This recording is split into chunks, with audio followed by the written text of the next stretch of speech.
मोठ्या प्रमाणात निषेध झाल्यानंतर महाराष्ट्र सरकारने गोसेवा आयोगाने जारी केलेले निषेध रद्द केले. 3 ते 8 जून पर्यंतच्या गुजरात बाजारावरील बंदी उठवली.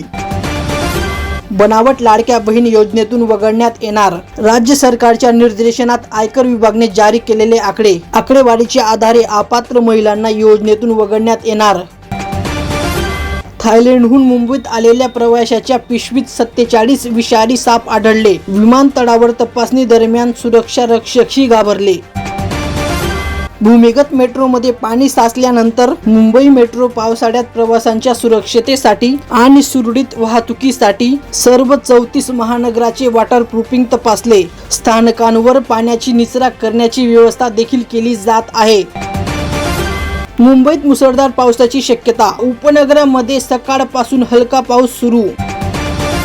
महाराष्ट्र सरकारने 9 वर्षापासून दुचाकी भाड्याने देण्याच्या योजनेवर लादलेली बंदी उठवली. परंतु भाडे बाईक धोरण सामील होण्यासाठी ऑपरेटरला 5 दुचाकी घ्याव्या लागतील.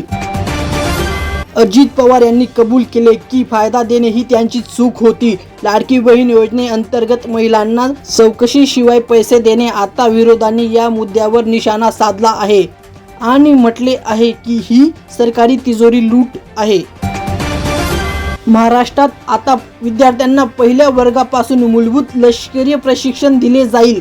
शालेय शिक्षण मंत्री दादा भुसे यांनी घोषणा केली. देशशक्ती, शिस्त आणि तंदुरुस्ती वाढवण्याच्या उद्देशाने निर्णय घेतला आहे. बकरी ईद पूर्वी विश्व हिंदू परिषद सतर्क. हिंदू परिषद नागपूरचे प्रमुख अमोल ठाकरे म्हणाले, महाराष्ट्राच्या सीमेवर चेकपोस्ट उभारून गाय तस्करांना रोखणार.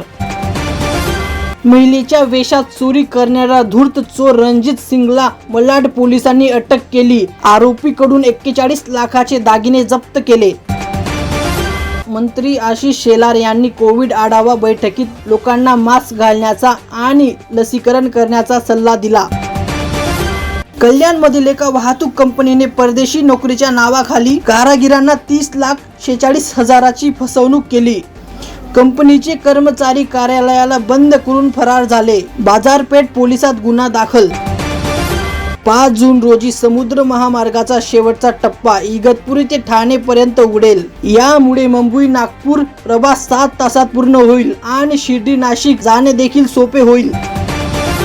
वांद्रे जयपूर एक्सप्रेस मध्ये मुंबईतील एका व्यावसायिक आणि त्याच्या कुटुंबाकडून चाकूच्या धारावर 7 लाख रुपये रोख, दागिने आणि परदेशी चलन लुटून घेतले.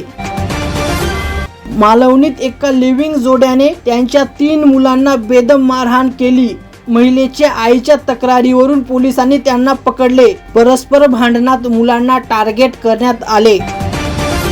मुंबई विमानतळावर बनावट भारतीय पासपोर्टसह 2 बांगलादेशी नागरिक अटक. 6 वर्ष भारतात राहिल्यानंतर आरोपी नॉर्वेला जाण्याच्या तयारीत होते. मुंबई विमानतळावर तस्करीच्या गुन्ह्यामध्ये वाढ. 52 कोटी रुपयाचे ड्रग्ज पुरवल्याबद्दल आणखीन एका परदेशी नागरिकाला अटक. मुंबई गोवा महामार्गावरील माणगाव येथे बस, कार आणि रिक्षाच्या धडकेत एकाचा मृत्यू. जखमीमध्ये 2 अल्पवयीन मुले आहेत. सर्वांवर रुग्णालयात उपचार सुरू आहेत. मुंबईत सोने चांदीच्या किमतीत बदल. 10 ग्रॅमच्या किमतीत 22 कॅरेट सोन्याचा भाव 90,800 रुपये प्रति किलो पोहोचला, तर चांदीचा भाव 1,100,000 रुपये प्रति किलोवर पोहोचला. काँग्रेस नेते विजय कौशल यांच्या भावाची अकोल्यात जुन्या भांडणामुळे हत्या. भयानक सीसीटीव्ही फुटेज समोर आले.